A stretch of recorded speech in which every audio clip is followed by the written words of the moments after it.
Assalamualaikum warahmatullahi wabarakatuh. Selamat siang, Sobat Obsesi. Kembali lagi di acara Obsesi Obrolan Sehat Masa Kini. Perkenalkan, saya dengan Supriyatin dari Rumah Sakit Umum Daerah Cengkareng. Kami dari tim promosi kesehatan Rumah Sakit Umum Daerah Cengkareng. Hari ini saya bersama narasumber kami, konselor laktasi di RSUD Cengkareng, Nurse Reta Purba Eskep. Selamat siang Kak Reta. Selamat siang Mbak Upi. Oke, bagaimana Kak Reta kabarnya hari ini? Baik Mbak Upi, saya sehat hari ini. Mbak Upi gimana? Sehat, semoga kita semua sehat dan juga pastinya Sobat Obsesi yang mengikuti acara hari ini. Kak Reta, tema kita hari ini adalah tetap menyusui walaupun ibu terkonfirmasi COVID-19. Nah, bagaimana nih Kak Reta? Apakah memang sebenarnya boleh nggak sih ibu yang sedang terkonfirmasi COVID-19 itu memberikan ASI eksklusif pada bayinya? Baik Sobat Obsesi, saya Reta Purba, saya konselor laktasi di Rumah Sakit Cengkareng. Saat ini kita akan membahas apakah ibu yang terkonfirmasi COVID-19 bisa memberikan ASI kepada bayinya. Sebelumnya kita akan membahas tentang pemberian ASI eksklusif. ASI eksklusif yang dimaksud ialah pemberian ASI sampai 6 bulan hanya ASI saja, tanpa tambahan makanan lain ataupun minuman lain, gitu Mbak Upi. Nah, kalau keunggulannya, tentunya kita tahu ASI lebih unggul dibanding susu formula yang disediakan di pasar.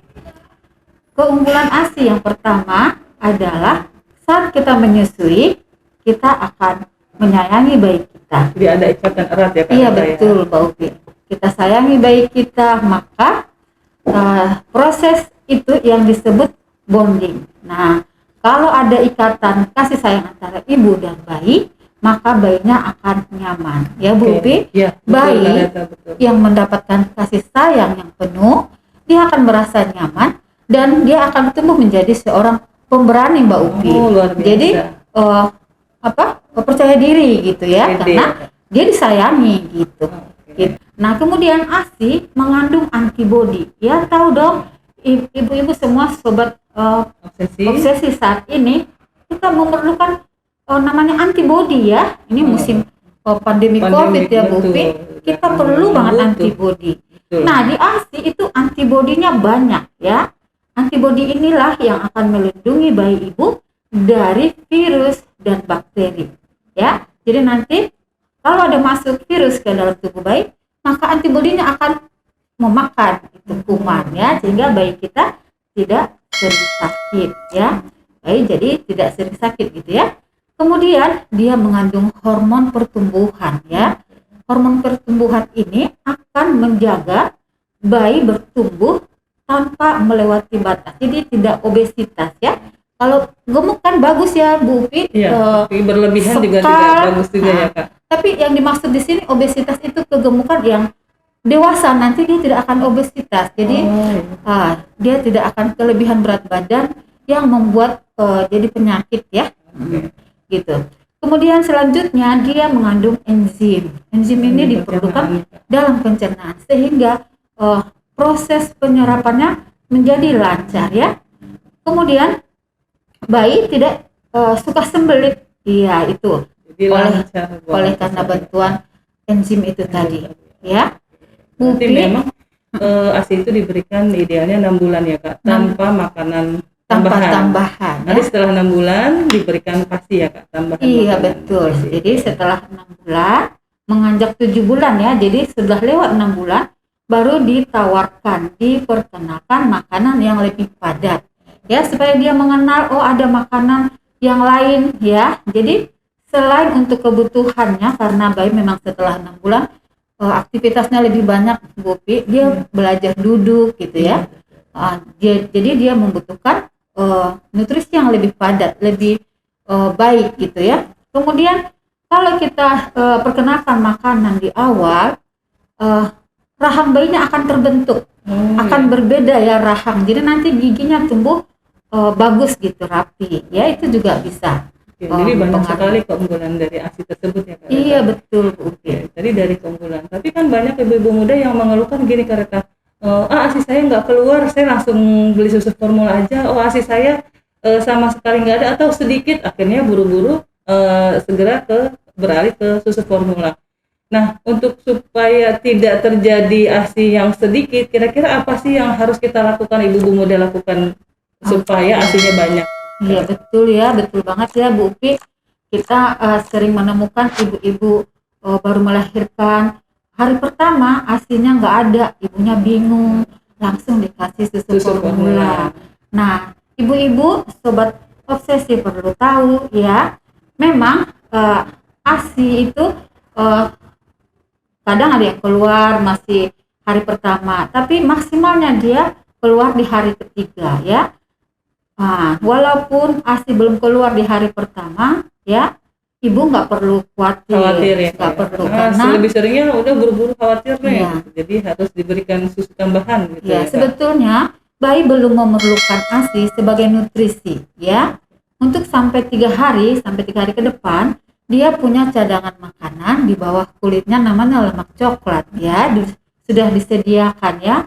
Nah, tapi memang kita perlukan ASI di awal, tujuannya adalah untuk membersihkan saluran pencernaan. Tahu ya, bayi baru lahir dia langsung pup. Warna pupnya apa? Hitam. Nah, itu ya, iya disebut meconium. Nah, itulah fungsinya kolostrum atau ASI yang pertama-tama keluar itu, tujuannya untuk membersihkan saluran pencernaan. Maka nanti hari ketiga ASI ibu sudah keluar banyak, lalu usus bayinya sudah siap menyerap ASI. Gitu. Jadi tidak perlu khawatir, tidak perlu buru-buru, lakukan sesuai dengan proses. Nanti teman-teman kita di rumah sakit atau di rumah bersalin akan menjelaskan ke sobat obsesi. Jadi banyak bertanya ya, mencari informasi lebih banyak gitu. Jadi usaha apa saja yang harus kita lakukan nih supaya ASInya banyak tadi Kareta? Oke ya, apakah posisinya atau mungkin makanan ibu harus sehat atau bagaimana Kareta? Iya betul. Jadi usaha yang dapat ibu lakukan untuk meningkatkan produksi ASI ya, sehingga bayi kita cukup ASInya ya.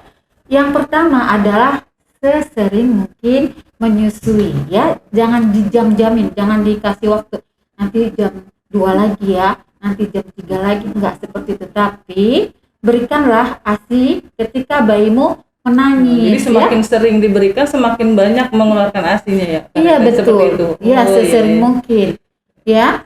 Kemudian untuk ASI bertambah banyak juga diperhatikan posisi saat menyusui. Jadi harus betul-betul tepat posisi tekniknya ya Kareta. Ya, jadi seperti apa? Yang benar ya, yang benar adalah bayinya tengkurap di badan kita ya. Kadang-kadang kita menyusui baju masih terpasang lengkap ya. Maaf nih, kadang BH-nya masih terpasang lalu menyusui. Nah, itu sama sekali tidak membuat bayi nyaman ya. Memang kita harus rela repot membuka semua baju dulu ya, baru menyusui. Nah, itu akan membuat bayinya nyaman. Nah, dengan posisi perut bayi melekat sempurna di badan kita. Ya, lalu mulut bayinya ada tepat di depan puting. Jadi jadi ada teknik-teknik tertentu ya Kareta. Mulut bayinya yang diposisikan tepat di depan puting, Bu Pi. Bukan payudaranya yang digeser ke atas, kiri, kanan gitu ya. Enggak seperti itu. Karena kalau bayimu datang menyusui pas di tepat di depan puting, maka itu tidak akan merubah bentuk payudara ya. Nah, itu posisi yang nyaman. Kemudian bayinya tidak menyusu dengan leher terpelintir.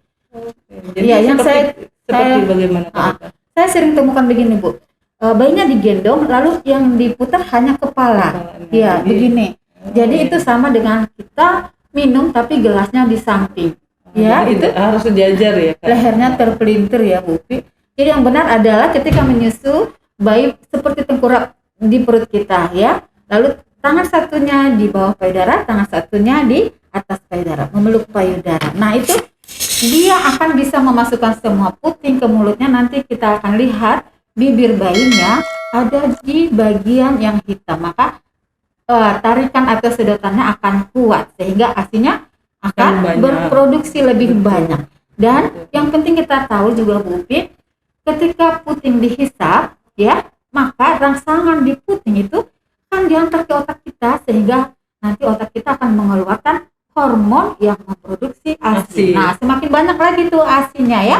Nah, itu terkait juga dengan kalau tadi semakin sering dihisap, semakin sering diperah.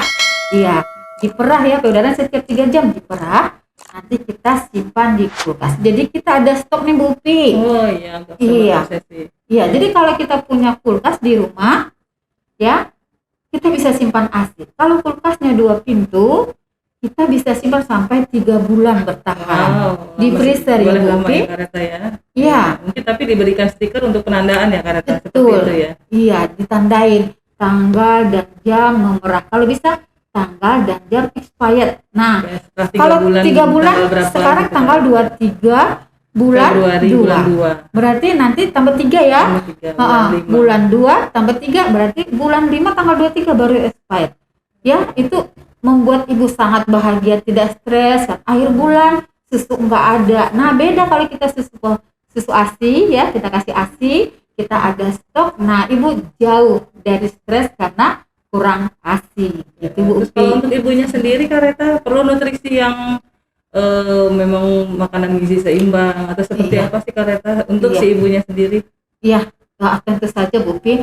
Saya rasa Sobat Obsesi juga sangat setuju. Ketika menyusui memang kita harus mengkonsumsi lebih banyak ya.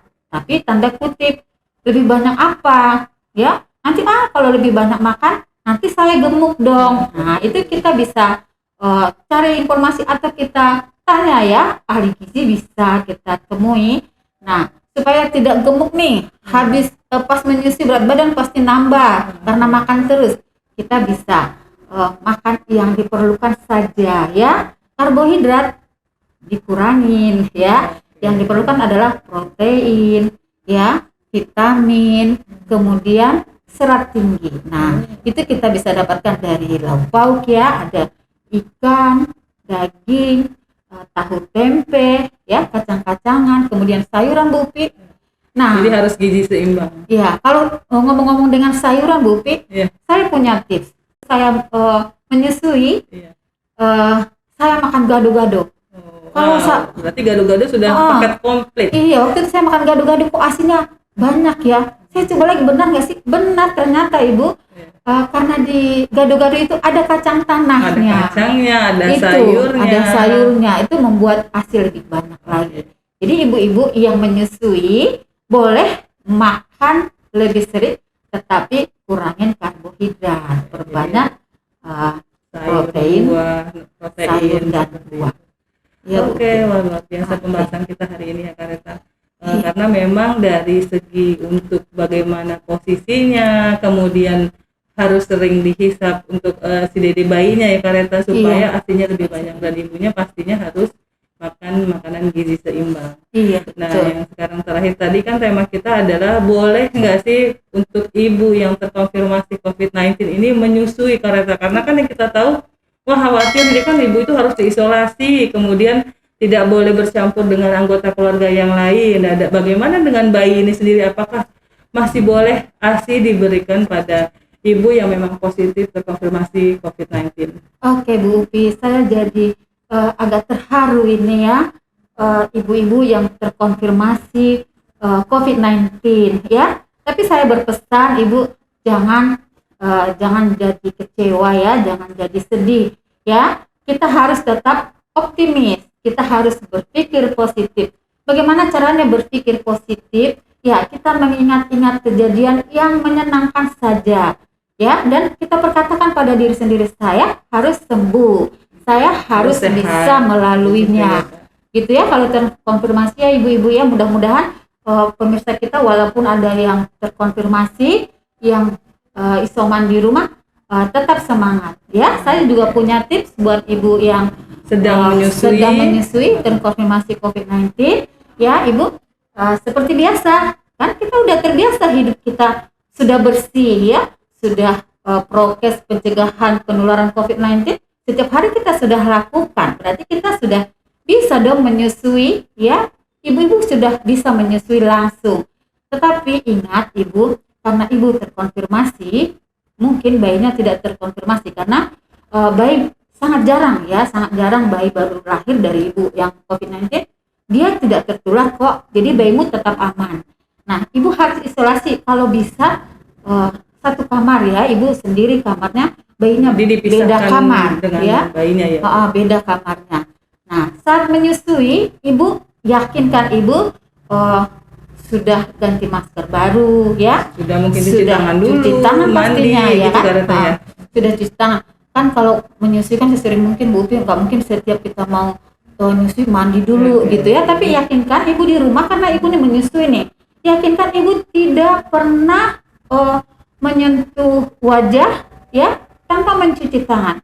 Jangan ibu mencuci wajah tapi tangannya nggak dicuci bersih setelahnya. Makanya kalau kita mau menyusui ya, cuci tangan, ganti masker ya, kemudian kita cuci tangan lagi, baru kita pegang lagi. Nah, itu kita kan bebas karena virus nggak ada di tangan ya Bu ya. Virus corona itu bukan di tangan kita sebetulnya, kecuali kita pegang mulut, pegang hidung ya kan.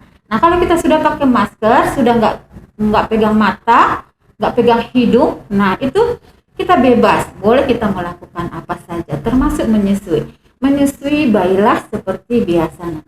Tapi saya kalau memungkinkan ya Bu Upi, kalau memungkinkan menyusui di ruang terbuka, ya. Kalau pas siang hari, kalau pas siang hari di bawah sinar matahari itu lebih baik. Itu saja tips yang berbeda dari yang lain. Kalau ibu-ibu yang tidak terkonfirmasi memang harus tetap pakai masker sekarang ya Ibu ya. Cuci tangan sebelum dan sesudah pegang bayi, sebelum dan sesudah menyusui, sebelum dan sesudah melakukan tindakan apapun. Nah, itulah prokesnya. Dan jangan biarkan bayimu dicium tetangga atau siapapun. Ya, bapaknya, neneknya boleh nggak cium? Jangan dulu ya. Ya itu usaha kita supaya anak kita yang masih bayi tidak terkonfirmasi COVID-19. Jadi boleh ya Kak Reta diberikan ASI pada ibu yang terkonfirmasi COVID-19. Tapi memang harus betul-betul cuci tangan, kemudian menggunakan masker. Maskernya pun sudah diganti masker yang baru. Kemudian kita anggota tubuh kita misalnya mungkin pakaian atau segala macam itu memang dalam kondisi bersih ya Kak Reta. Harus bersih. Dan diusahakan sedemikian rupa disusui di ruang terbuka gitu. Setelah itu berarti habis itu dipisahkan lagi misalnya tidurnya gitu, karena kan mungkin sesekali pas tidur kita lupa buka masker atau mungkin kucek-kucek hidung atau daerah wajah gitu. Tapi pada saat menyusui saja bergabung gitu ya Kak Reta. Jadi boleh seperti itu. Oke, sobat obsesi dan ibu muda, jadi jangan khawatir bahwa tetap bisa menyusui walaupun terkonfirmasi COVID-19. Oke. Kesimpulan hari ini dari yang tadi Kak Reta sampaikan bahwa memang ASI memang harus diberikan selama 6 bulan tanpa makanan pendamping. Tapi setelah 6 bulan lebih diberikan makanan pendamping atau kita bisa sebut PASI.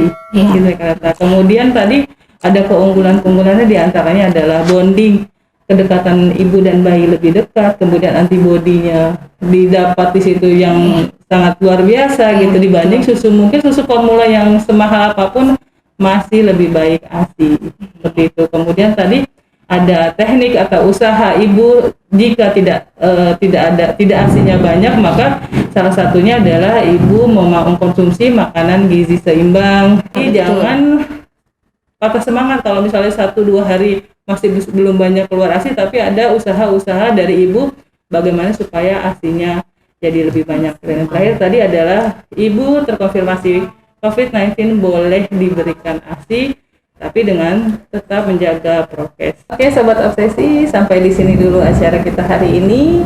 Sampai bertemu kembali di obsesi-obsesi yang akan datang dengan pastinya pembahasan-pembahasan yang lebih menarik. Oke, terima kasih. Salam obsesi, obrolan sehat masa kini. Assalamualaikum warahmatullahi wabarakatuh.